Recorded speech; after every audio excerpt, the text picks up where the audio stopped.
good, people? It's Tony Afoke here for The Zone, and I'm joined by the one and only former Ireland international. I was going to name all your clubs, but I'm not going to name all your clubs. Ireland, Gillingham, Millwall, Villa, Celtic.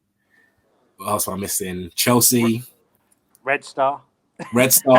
In Paris, yeah. Red Star in Paris. Am I missing any more? No, I think you've gone through the lot there. Nancy? Yes, Nancy. Yeah, we totally forgot about Nancy. But I'm joined by the one and only Tony Cascarino. Cass, how are you? I'm good, Tony. I'm looking forward to talking to you in a different environment because normally we're in the studio working in Talk Sport. So today it's a little bit different. Yeah, I know. It's not going to be like our normal chats at 5 a.m. in the morning. No. But I just wanted to quickly start off. So obviously you started your career in Gillingham. I think you remember you got bought for, what was it, a tracksuit or something like that?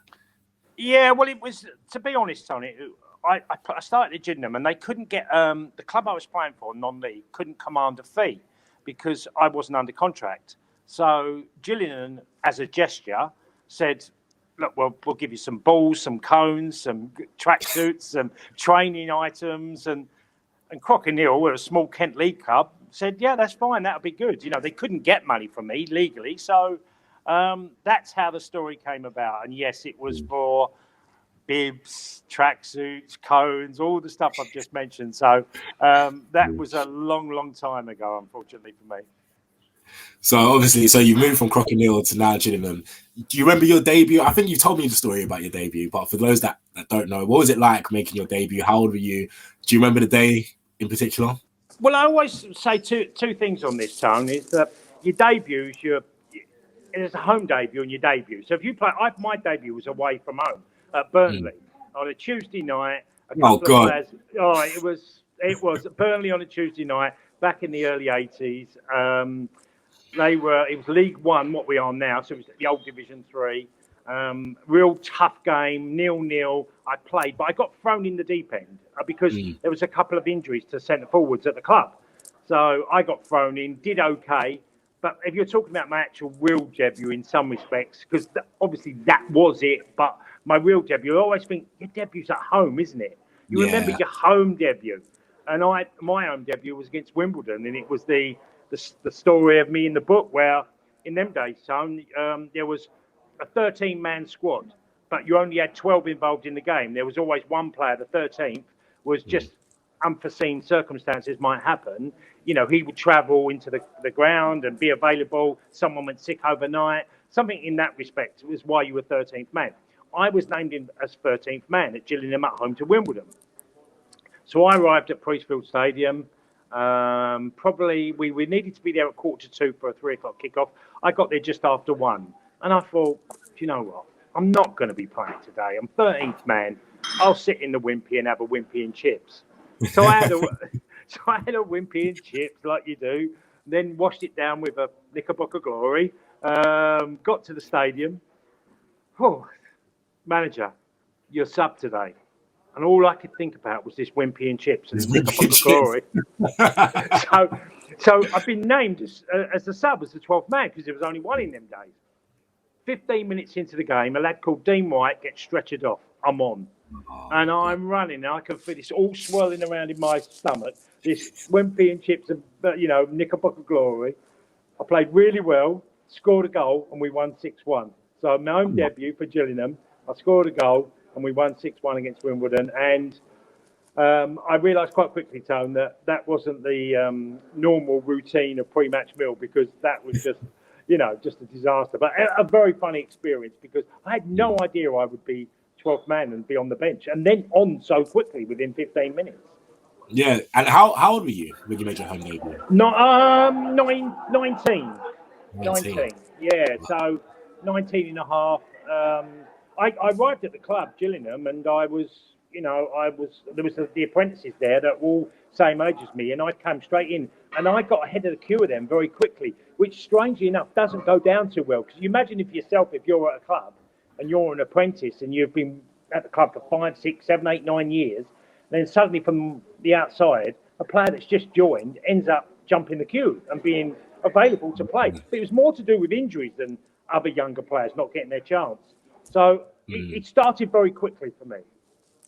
Okay. And so obviously your career kept going. You've scored more goals than Ronaldo. Scored more career goals than Ronaldo. Yeah, the real Ronaldo. Well, not the Portuguese. Yeah, the real Ronaldo, not Cristiano. I know, not the real Ronaldo. I know we joke in the office sometimes, and Maradona as well, Tone. You know, he's one of them. I've got more goals. And Maradona, yeah. Listen, mate, I've not scored more goals than them, so you've got to do it. So, thinking about all the goals you scored throughout your career, can you name your top 3 favorite goals and why? Well, certainly number 1 would be for Ireland against England, Lansdowne Road, which is the new Aviva. Obviously, it's been revamped. Losing 1-0, and the circumstances behind that goal was because I joined Aston Villa from Millwall, and Graham Taylor, the England manager, who became the England manager, he was the manager at Villa at the time. And when we had that conversation of joining Villa, I asked him that question of like, well, if I join, because at them days it was the March deadline. So I said, if I join in March, like, are you? Because it was rumoured he was going to take the England job, and he said, no, I won't be taking the England job.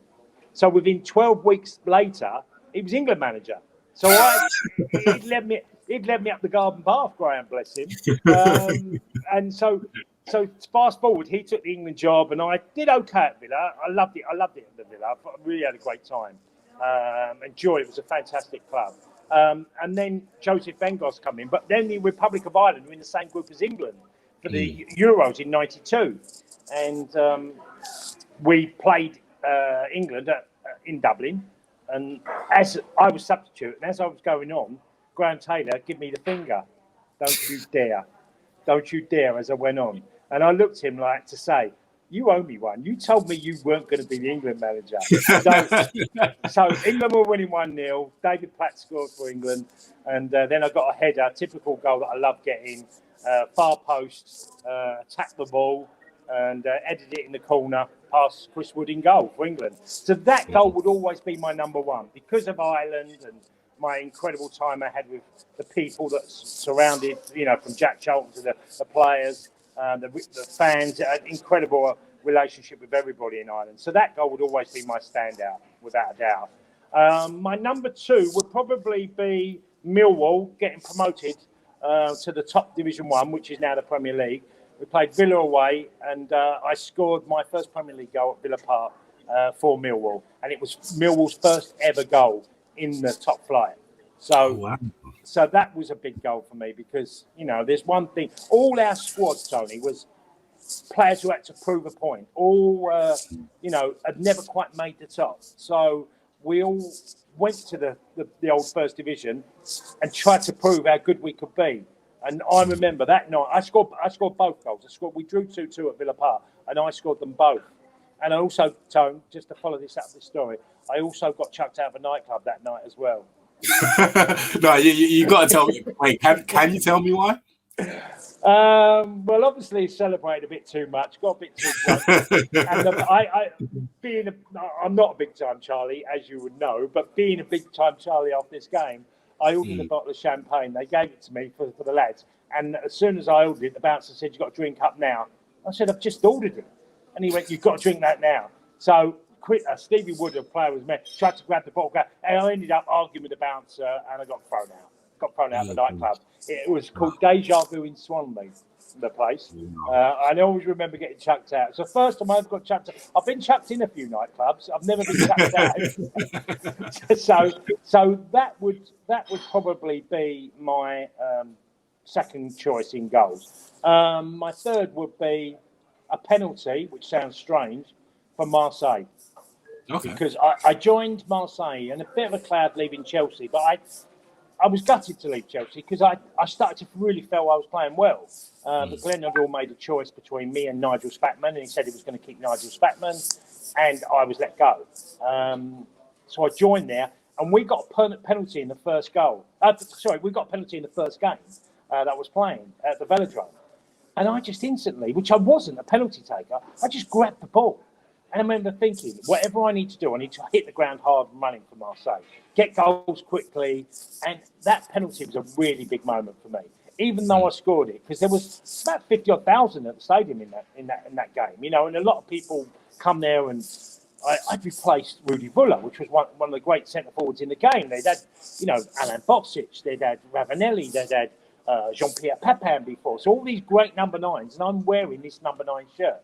So that will always stay with me, Tony. The goal that I got for Marseille in my opening game, it was a penalty. It wasn't a particularly good one, but it went in and I scored. But it felt like a big change in my career that period, which eventually it was. Oh, that's some really nice stories there. I didn't know about that Marseille one. Yeah, that's a proper nice one. I was going to ask, you played in many stadiums and many competitions, but what was the standout stadium for you where you thought to yourself, like, wow, I'm Tony Cascarino playing in this stadium? Well, it's a bit biased, Tony. As you're a Man United fan, you know, going to Old Trafford is pretty incredible.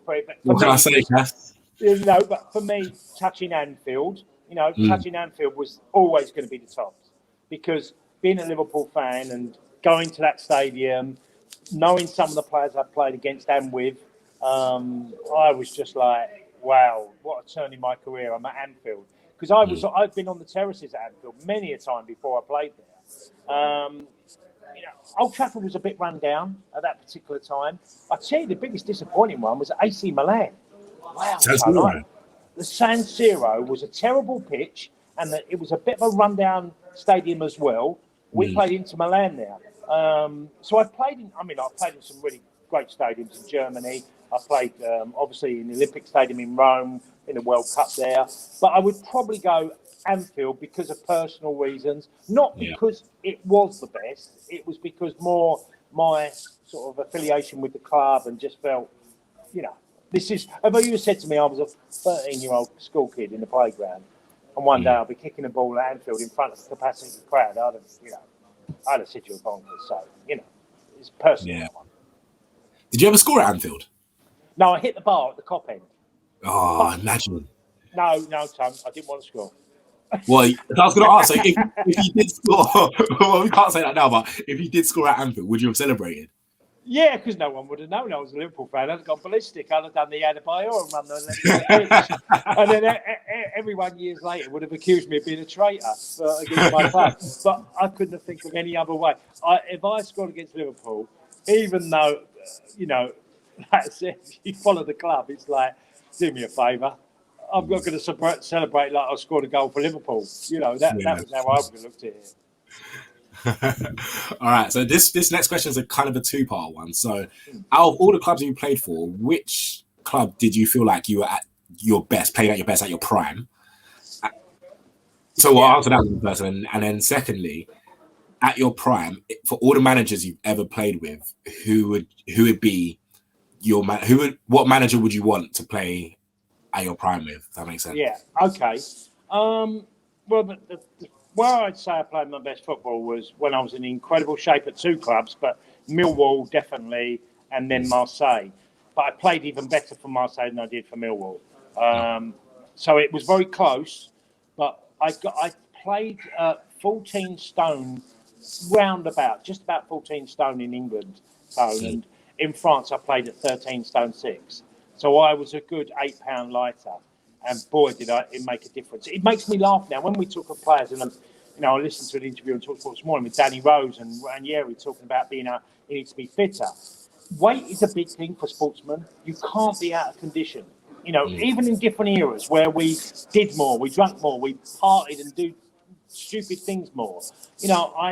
I believe that when I was at my best physically, I was a real handful, and when I wasn't, I was cumbersome, lethargic, and you just didn't see the same player. So to me, physical condition was enormous. And Marseille, I was in amazing condition, and probably Nancy afterwards as well. But I got into my latter years then, like 35, 36, 37.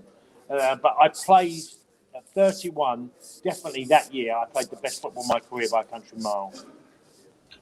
That's when you were eating? What's that pre-match meal you had in Marseille? Oh, I used to have the ham baguette with chocolate. Yeah. So how can you, in your prime of your career, you're having ham baguettes and chocolate?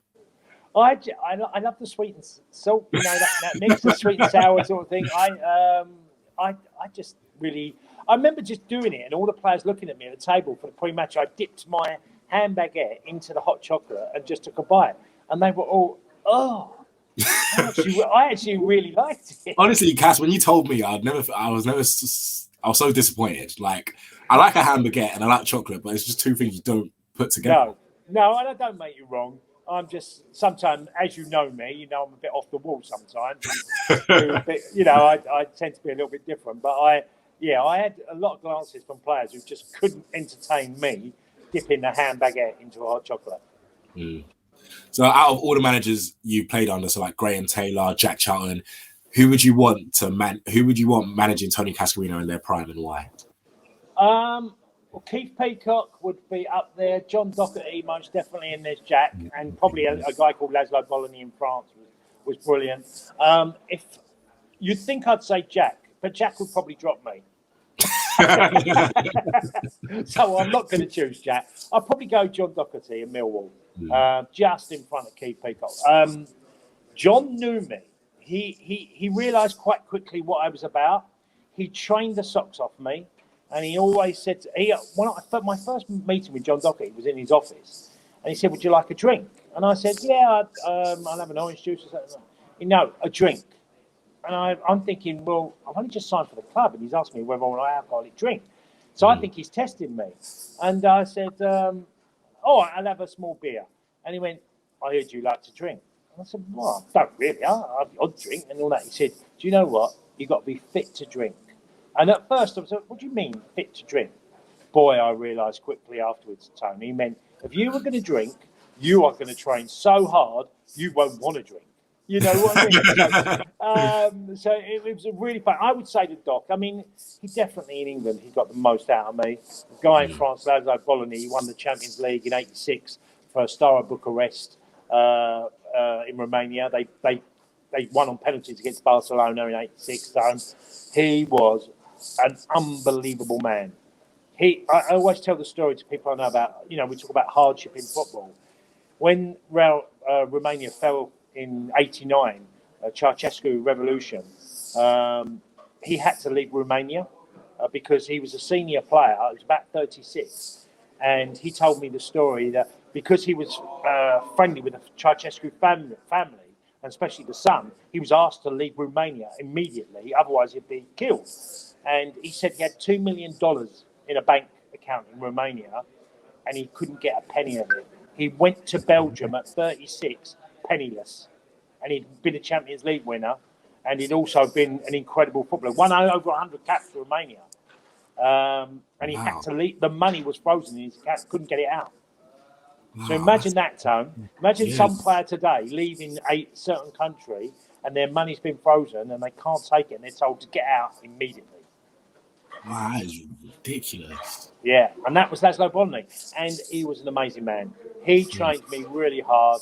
I got on well with him. A lot of players hated him, and they hated him because his training was so difficult that I remember going to bed some nights and thinking I don't want to go to sleep because I didn't want to wake up to the training sessions. It was just that bad. It's a bit like, you've heard in recent weeks' time where players talk about training session with Conte and all that. This is 1995, 6, something like that.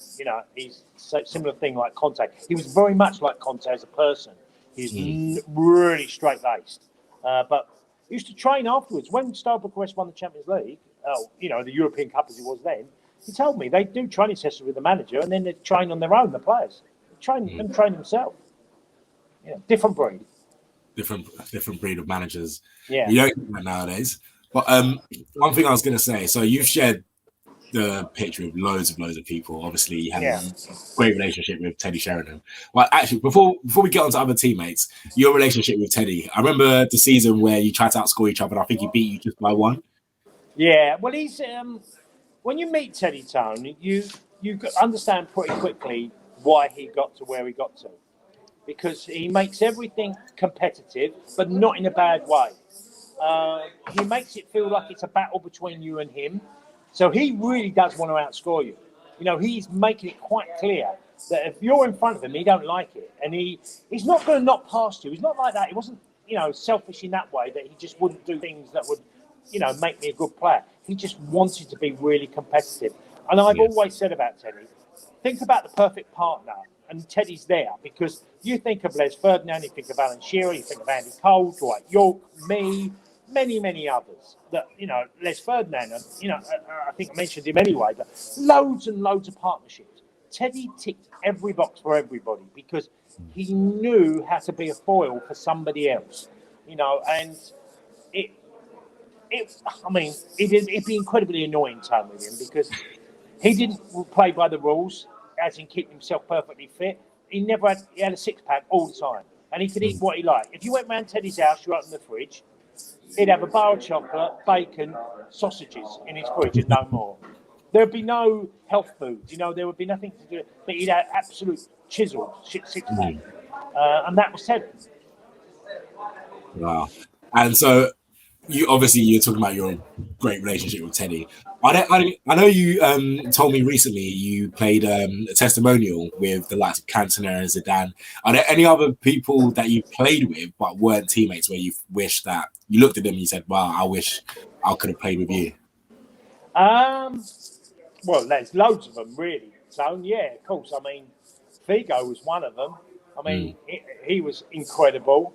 And the boys. When did you play with Figo? No, I played against him. Sorry, I thought you said I didn't. Okay, yeah, no, I thought you meant that's fine. When did you play against Figo? Portugal. Ireland played Portugal. Oh yeah. And he played. He was phenomenal. You know, Butragueño, the Spanish centre forward in his early days, he was. And the Michel, the centre midfield for Real Madrid and Spain, was extraordinary. I mean, obviously, I played against Henry and, you know, people like that in France. And Pires. I played against loads and loads of top players. You have to remind yourself sometimes of who you played against. So would you say Figo stand out one? He was, because he was in his prime time. When you're in your prime and you play against someone, you know, I played against Henry and I played against Perez. They were both young lads, okay? They were both brilliant, but they were both young lads. When you play against someone who's at prime of their career, and you go, wow, you know, that is I mean, I played in the testimonial with Zidane when he was at Juve. And I remember thinking, he's just ridiculous. You know, the ball was being plucked out of the air. He just glided like a gazelle across the pitch. He never felt like he was in trouble in the match. It was just, you know, and that was only in the testimonial, but you could see the elegance of the guy. So, you know, I played against Ginola when he was at PSG, and he was fantastic. George Weah at PSG, likewise. So playing against all these greats, if you get them on a really, you know, I'd say a bad day for you normally, but if you get them on their day, they can be scarily good. I mean, a lot of the Dutch boys, from Bergkamp to Kluivert to Zidov to David, you know, loads and loads of them we played. The one that got me was Dennis Irwin. I had a conversation with Dennis Irwin once about it. Dennis rarely got taken to the cleaners. There was a few people. Overmars gave him a difficult time. And he said to me, Stoichkov at Barcelona. I said to him, best ever. He said, he is amazing. He said, there was nothing I could do to stop Stoichkov. They beat Man United 4-0 once. Do you remember that, Tone, at Camp Nou? Do you remember they got beaten? Probably before my time, Cass. You know, way before your time. Way before my time. Yeah, but Tone, you can look back at the iCards. You're a big Man United fan. Look at the history. No, I will. You know what I mean? I do know my Man United history. But no, he was a scarily good player as well. Stoichkov was. So many, with loads, McGrath, Keane, Sheringham, you know, just to name some of the greats. Barthez was brilliant at Marseille when I was there. And he was voted, a lot of people forget about Barthez, he was voted Player of the Year in 2001 in Man United. Yeah, it was. You know, so look, there's loads. I mean, Ronnie Whelan's simplistic game, incredible, just ABC football. Kevin Sheedy's left foot, you know, just amazing. You know, Andy Townsend and Roy Keane and McGrath, all of them were midfielders. Ray Houghton, they're all terrific. They're all terrific. If you play with them in their prime as well, that's something else. So yeah, many good and poor. It's really weird. I can't think of too many that disappointed me out of all the top players. I played against Maldini and Baresi, and they were, you know, just like cruise control. The game was easy for them. It's like watching Thiago Silva now. Watching Maldini was like that. He never gave the ball away. You know, and that's what sort of, you know, Thiago Silva does today. I was going to ask, are there anything from your career that you wish you could have done Like, I don't want to say regrets because I don't think you regret anything from your career. But is there anything that you wish you could have done or changed? Me? How about me? You had a great career. No, I say that, Tony, with tongue in cheek slightly. But what I mean is, I wish I'd have realised how short career was from day one, because football is an incredible opportunity in life to do something that very few people can do and dream of. You dream of what, I was a kid in the playground like you. You dream of being someone. You get that chance and you waste it. I've wasted a number of years being unprofessional, nowhere near as, dedicated as I should have been. I think that's why I stayed 6 years at Gillingham, and I loved it there, but I stayed 6 years because I just didn't take football with the serious mentality that you need. You cannot let that time go bypass. So when I see young lads now, I always say to them, don't think about money, because money will come to you. Everyone will throw money at you if you do really well in football. In any sport, if you do well, they'll throw money, and lots of it. Just remember, you've got a 10-year window. If you're lucky to get past that 10-year window, you've had an amazing career.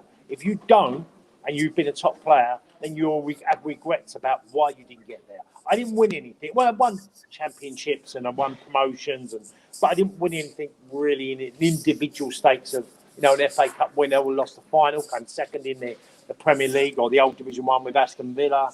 But, that in itself is, I think, me being immature at times in my career was a part of why I didn't do more. No, that's really heartwarming. It's really heartwarming. And last question. Quickly, got to talk about the World Cups. What was your favourite moment from any World Cup or any Euros you ever played in? Your favourite moment and why? I would probably go Italia 90 and beating Romania. That was just the night after that game. A horrible 0-0 draw. Terrible game, Tom. But being part of getting to a quarter-final of a World Cup with Ireland was extraordinary. And it's still really funny, Tom, because everyone deems that Irish team as the greatest ever. We never won a game in that World Cup. I was going to say, you never won a game in the World Cup, but it's the furthest you've ever gone, but you actually never won a game. Well, we got welcomed back by 500,000 people in Dublin, and that was something in itself. And I remember turning around and saying one to the lads, saying, imagine if we'd have bloody won it, because it was just crazy. But I think probably that was both World Cup. I was a little bit unlucky. I got injured in World Cup going to America. We had a storm outside in Florida, the lightning and everything was coming. And Jack Charlton said to me, right, go on Stepmaster. I'd done on Stepmaster, I pulled my calf. So I missed the first 3 weeks of the World Cup. So I only got to play against the Dutch. And that was a bit of a blow. I was out of contract at Chelsea. So I was leaving the club. And, there's that harsh blow that sometimes life gives you, but I was given a real lifeline by Marseille quickly afterwards. So I sort of forgot that quite quickly. But I went to Euro 88, which was extraordinary, even though I didn't play, because I was around a great bunch of lads, top players, and an incredible unity atmosphere within that group. And that stayed with us to 90 and 94. So you're lucky to be a sportsman. If there are a lot of people that can make it. Sometimes they don't because of injury, can take a cost. Sometimes it can be other reasons that they just don't quite get there. You need the breaks. You need people supporting you, and you need someone to have a really good opinion of you. Thank you so much for watching another episode of interviews. I'm going to start interviewing more players, hopefully in the near future. But you can like, share, subscribe, and peace.